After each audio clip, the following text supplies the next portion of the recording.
নমস্কার, রাত ঠিক 10:10 নিয়ে আমি অতনু রয়েছে আপনার সঙ্গে। শুরুতেই যে খবরে নজর রাখতেই হবে তা হলো সত্যরূপ সিদ্ধান্ত। দুর্ঘটনার কবলে পর্বত অভিযানে দুর্ঘটনার কবলে সত্যরূপ সিদ্ধান্ত এবং লকডাউনের পর বাঙালিদের প্রথম যে পর্বত অভিযান ছিল আমার আবলাম অভিযান, সেখানেই দুর্ঘটনায় পড়েন সত্যরূপ সিদ্ধান্ত। হেলিকপ্টারে করে তাকে উদ্ধার করা হয়েছে। কাঠমান্ডু হাসপাতালে এই মুহূর্তে ভর্তি সত্যরূপ সিদ্ধান্ত। তার শারীরিক অবস্থা স্থিতিশীল। সত্যরূপের দুই সঙ্গী পর্বতারোহী তারাও সুস্থ রয়েছেন। দেবাশিস বিশ্বাস, মলয় মুখোপাধ্যায় তারাও সুস্থ রয়েছেন। এবং এই দুর্ঘটনার কথা জানার পরেই সত্যরূপ সিদ্ধান্তের মা গায়ত্রী দেবীর সঙ্গে আমরা কথা বলেছিলাম। গায়ত্রী সিদ্ধান্তের সঙ্গে তিনি কি বলছেন আমরা শুনবো। এখন ভালো আছে, স্যালাইন চলছে। আর এমনিতে হাত পায়ে অবশ্যই আসছিল সেটা এখন অনেকটা স্টেবল। ওর আসলে ওই ডাংরি বলে যে ড্রেসটা হয়, সেই ড্রেসের মধ্যে দিয়ে চেনটা কেটে গিয়ে সেখান দিয়ে বরফ ঢুকেছিল আর কি। সেই সময়তে ওর হাত পায়ের সেন্সেশনটা কমে আসছিল, সেই জন্য রিস্ক নেয়নি। ওরা 6236 মিটার পর্যন্ত উঠেছিল আর কি। এবারে বেলোর মেয়ে লিঙ্কটা সার্চ করছিলাম, তা ওরা বলেছিল যে আমরা রেস্ট নিয়ে যাব। সেরকম ভাবে আমরা ভাবলাম যে কিছুক্ষণ পর পর স্পিড 0 দেখাচ্ছে, তার মানে হয়তো ওরা রেস্ট নিচ্ছে, এরকম ভেবেছি। কিন্তু একসময় গিয়ে দেখা গেল যে অনেকক্ষণ কোনো রকম ওটার মুভমেন্ট লক্ষ্য করা যাচ্ছে না। আমরা সবাই খুব চিন্তিত হলাম, কিন্তু আর তো কিছু করার নেই, আমাদের কিছু তো বুঝতেও পারছি না। তারপরে ভোরবেলাতে হঠাৎ দেখলাম যে নেমে নিচের দিকে দেখাচ্ছে নামা, এবং সেটা খুব স্পিডে নামতে আবার কিছুক্ষণ থামছে, আবার নামছে। এই করতে করতে ক্যাম্প 2-তে দেখলাম ওদের অ্যারো চিহ্নটা ক্যাম্প 2 দেখাচ্ছে। তখন তার কিছুক্ষণের মধ্যেই 8:15 নাগাদ ও ডেলোর মেতে মেসেজ করলো আর কি। জেনারেল মেসেজ করে খুললেই দেখা যায় যে আমার হাত পা এরকম অবশ্যই আসছে, তাতে বরফ ঢুকে যাচ্ছিল শরীরে। সেই জন্য আমি আর রিস্ক না নিয়ে আমি ওটা বন্ধ করে চলে এসেছি। আর তারপরে আরো কিছুক্ষণ পরে একটা মেসেজ পেলাম, সেটা হচ্ছে যে এখন অনেকটা সুস্থ বোধ করছি, গরম জল খেয়ে চাটা খেয়ে হাতে গরম শেক নিয়ে এখন অনেকটা স্থিতিশীল। সত্যরূপের বন্ধু পর্বতারোহী দীপাঞ্জন দাসের সঙ্গে আমরা যোগাযোগ করেছিলাম। তোর এক্স-রে হয়ে গেছে, x-ray report is kind of, I think it looks fine. Frost বাইটের ওইটা এখনো পুরোপুরি ডিটারমাইন্ড হয়নি, কিন্তু most probably it is nothing severe. Long line মেথডে আর কি ওদেরকে রেস্কিউ করা হয় ক্যাম্প 2 থেকে, ফ্রম 6000 মিটার্স। সেইখান থেকে ওকে প্রথমে নিয়ে আসা হয় বেস ক্যাম্পে, তারপরে ওটা তো ফ্লোটিং অবস্থায় আর কি হেলিকপ্টার করে নিয়ে আসা হয়। তারপর সেখান থেকে ওকে হেলিকপ্টারের ভেতরে তোলা হয়। সেখান থেকে লুকলা থেকে কাঠমান্ডুতে ডাইরেক্টলি CWEC হসপিটাল, তো সেখানে এখন ভর্তি আছে আর কি। তো ট্রিটমেন্ট চলছে এখন, তো এই থেরাপি চলছে আর কি, মানে ওয়ার্ম ওয়াটার থেরাপি ইত্যাদি চলছে। তো hopefully it will be nothing serious, just keeping our fingers crossed.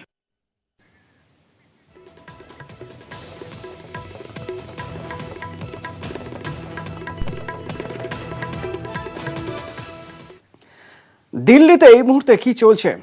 কৃষকরা দিল্লির সীমান্তের কাছে দাঁড়িয়ে রয়েছে। দিল্লির ঠিক কাছে তারা অপেক্ষা করে রয়েছে, তারা দিল্লিতে ঢুকতে চাইছে। কেন্দ্রীয় স্বরাষ্ট্রমন্ত্রীর আলোচনায় বসার প্রস্তাবও ফিরিয়ে দিলেন আন্দোলনরত কৃষকরা। রবিবার আরও বেশি সংখ্যক কৃষক দিল্লি ঢোকার প্রস্তুতি নিয়ে সিংঘু সীমানায় এসে জড়ো হয়েছেন। প্রস্তুত দিল্লি পুলিশও।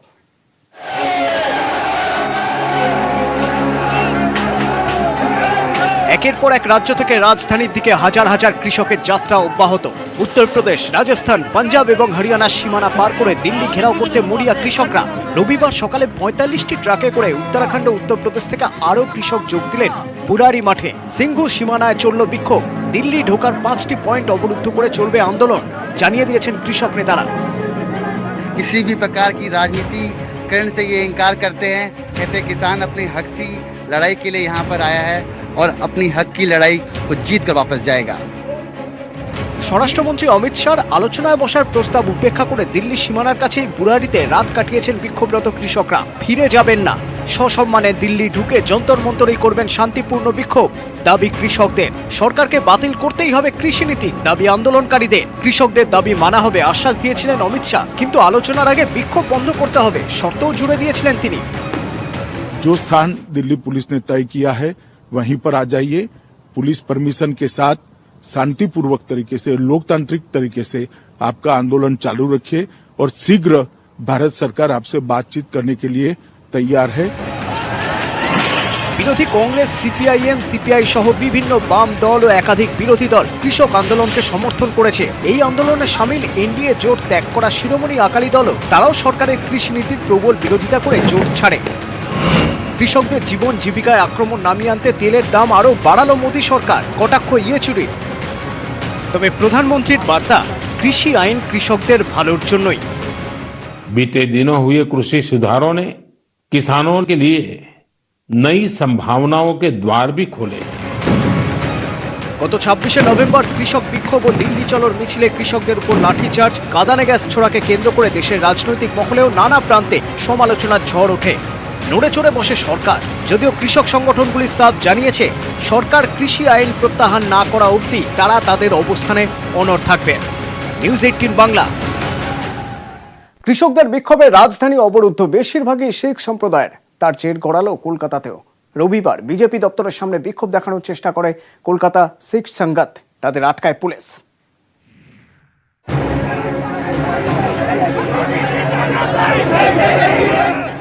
কেন্দ্রীয় কৃষি আইনের বিরুদ্ধে গত কয়েকদিনে দিল্লির সীমানায় পাঞ্জাব, হরিয়ানার কৃষকরা, এবার কলকাতাতেও শিখ সংগতের বিক্ষোভ।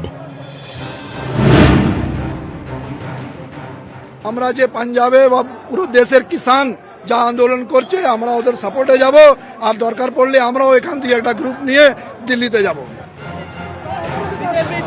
এদিন মিছিল করে রাজ্য বিজেপি দফতরে যাওয়ার চেষ্টা করে শিখ সংগত। কলুটোলা সেন্ট্রাল অ্যাভিনিউ ক্রসিং এ তাদের আটকায় পুলিশ। নেতৃত্বে ডিসি সেন্ট্রাল মিরাজ খালিদ। শুরু হয় ধস্তাধস্তি, উত্তপ্ত হয়ে ওঠে শহরের প্রাণকেন্দ্র।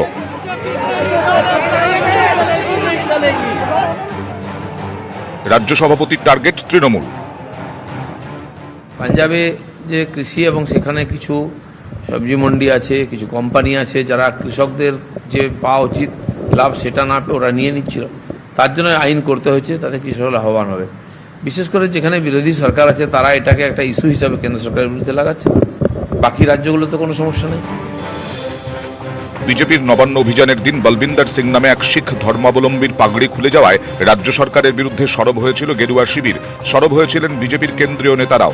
ফের রাজ্যের শিখ সম্প্রদায়ের মানুষকে নিয়ে রাজনীতির টানা পড়েন। ক্যামেরায় চিরঞ্জিত রায় ও অসিত রায়ের সঙ্গে অর্পিতা হাজরা ও শিবাশিস মৌলিক। নিউজ 18 বাংলা। রুট নিয়ে বচসা, কালিকাপুরে অ্যাপ বাইকে তরুণী শ্লীলতাহানির অভিযোগ, গ্রেপ্তার অভিযুক্ত অ্যাপ ক্যাব চালক।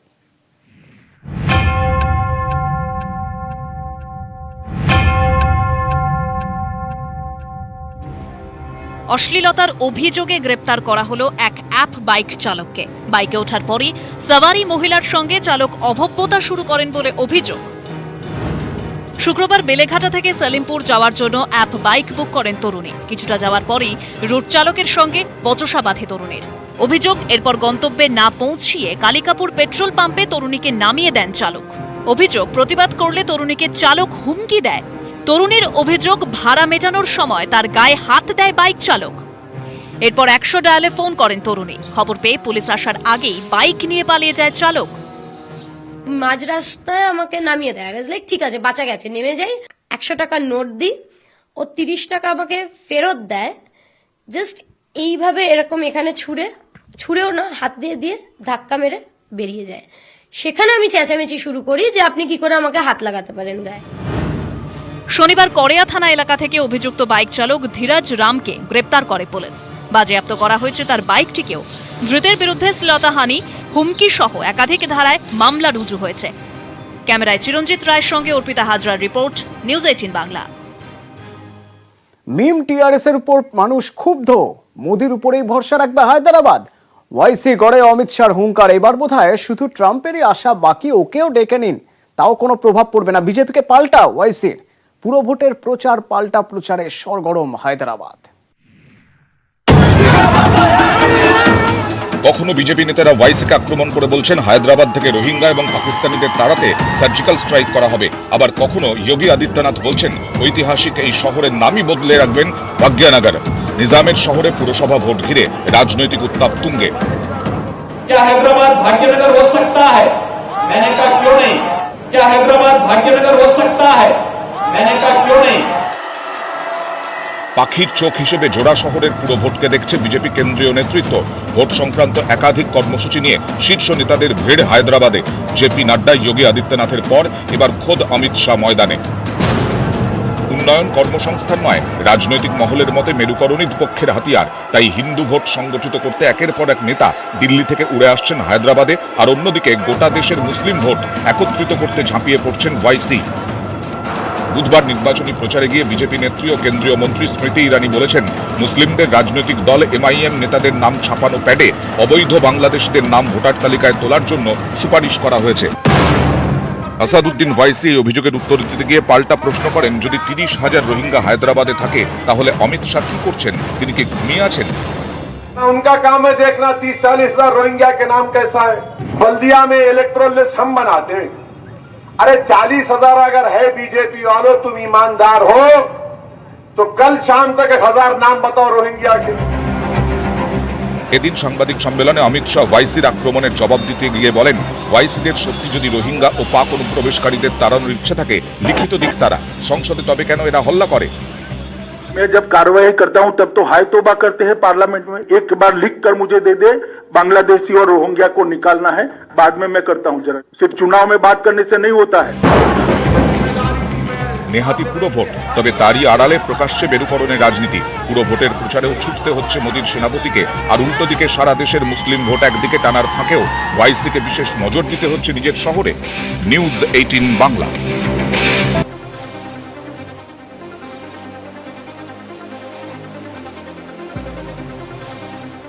বিজয়বর্গীয় বহিরাগত আমি নাম করে বলছি, ভারতীয় জনতা পার্টির পশ্চিমবঙ্গের সভাপতি দিলীপ ঘোষ গুন্ডা মাফিয়া, আমি তো নাম করে বলছি। অমিত শাহ বহিরাগত, আমি তো নাম করে বলছি। সুনীল দেওদার বহিরাগত, আমি তো নাম করে বলছি। কৈলাস বিজয়বর্গীয়র ছেলে আকাশ বিজয়বর্গীয় গুন্ডা।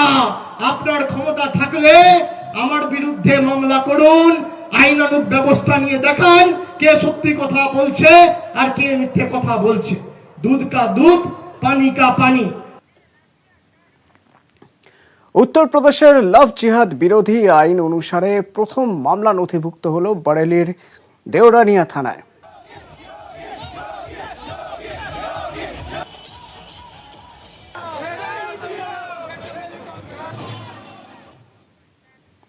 ভারত অস্ট্রেলিয়া দ্বিতীয় একদিনের ম্যাচ চলছে। রাম তাড়া করছে ভারতীয় দল। সিডনির গ্যালারিতে টান টান উত্তেজনা। কি হয় ক্যামেরা হঠাৎই ঘুরে গেল গ্যালারির দিকে। দেখা গেল উত্তেজনার এক অন্য ছবি। অস্ট্রেলীয় তরুণীকে প্রেম নিবেদন করার জন্য ভারতীয় ফ্যান বেছে নিয়েছিলেন গ্যালারি। আংটি পরিয়ে দিতেই মাঠ থেকে হাততালি দিলেন Glenn ম্যাক্সওয়েলরা। Well, here we go. Please say yes. Please say yes. It's a high risk strategy here. Well done. It's confirmation. Well done. It's always a risky play, isn't it?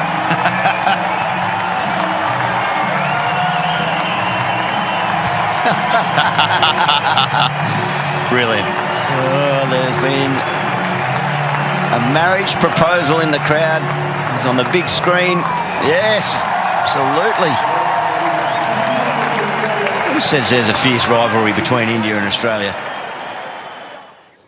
Cavan বড় একা, ভাঙা মন, শরীরও ভাঙছে অবিরত। কাভানকে দেখলে মায়া হয়, তাই কাভানকে ছেড়ে দেওয়া হবে হাতিদের জঙ্গলে।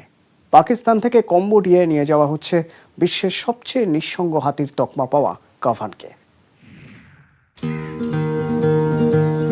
কাভানের একা থাকার দিন ফুরলো।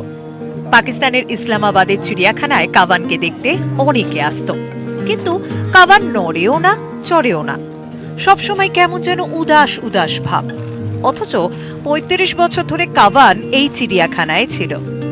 আগে কিন্তু এরকম মনমরা হয়ে থাকতো না। 2012 সালে সঙ্গিনীটি মরে যাওয়ার পর থেকেই থম মেরে গেছে কাভান। কোনো কিছুতেই যেন এখন তার আর উৎসাহ নেই, খিদেও পায় না, ঘুমোয়ও না। এই তো গত 3 মাসে কাভানের ওজন 1000 পাউন্ড কমে গেছে। বিশ্বের পশু প্রেমীদের সংস্থাগুলো আগে থেকেই বুঝেছিল গতিক সুবিধের নয়। কাভানের জন্য ক্যাম্পেইন শুরু হলো। কাভানের তকমা মিলল বিশ্বের সবচেয়ে নিঃসঙ্গ হাতি। 2016 সাল থেকে লড়াই করে স্বেচ্ছাসেবী সংস্থাগুলো $4 লক্ষ বন্দোবস্ত করেছে, আর তাতেই মিলেছে মুক্তির ছাড়পত্র। কম্বোডিয়ায় হাতিদের জঙ্গলে ছেড়ে দেওয়া হবে কাভানকে। নতুন সঙ্গী পাবে কাভান, পেয়ে যাবে নতুন পরিবার। কাভান হয়তো গা থেকে দ্রুতই ছেড়ে ফেলতে পারবে বিশ্বের সবচেয়ে নিঃসঙ্গ হাতির তকমা। সাথীহারা হাতির নতুন সাথী হোক। নিউজ 18 বাংলা।